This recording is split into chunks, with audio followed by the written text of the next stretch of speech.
tonight I'm making white chicken enchiladas with a white sauce, not the red sauce. So I went ahead and in a pan sprayed with non-stick spray. I put a cup of chopped green onion and chopped red onion.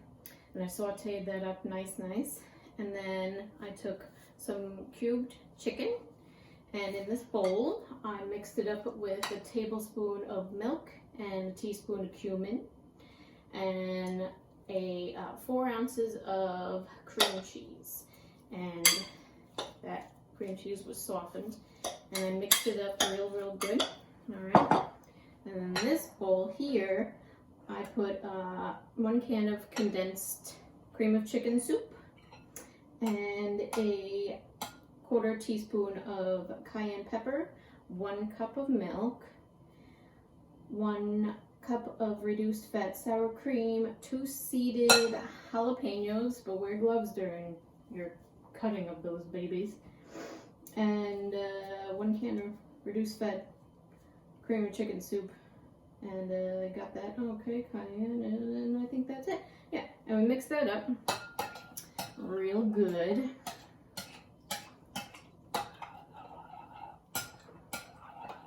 It may look soupy, but that's okay.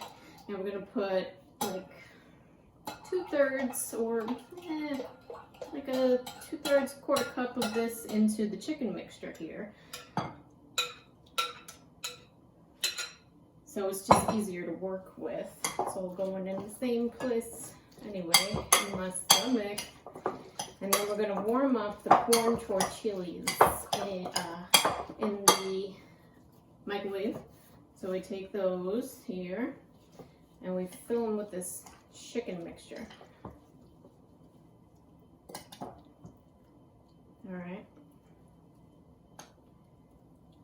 And we're going to roll them up and we're going to put it in our already sprayed baking dish. And you put them in just like that. And you put them in and then you cook it for about 30 minutes on 350 with aluminum foil on top. And then 5 minutes before that's over, you sprinkle it with shredded reduced fat cheddar cheese, shredded cheese, and it's like so good. And you can have this with salad, more corn chips. I know we're like a lot of Mexican in this house, but we love it. Anyway, that's that. Thanks, you guys.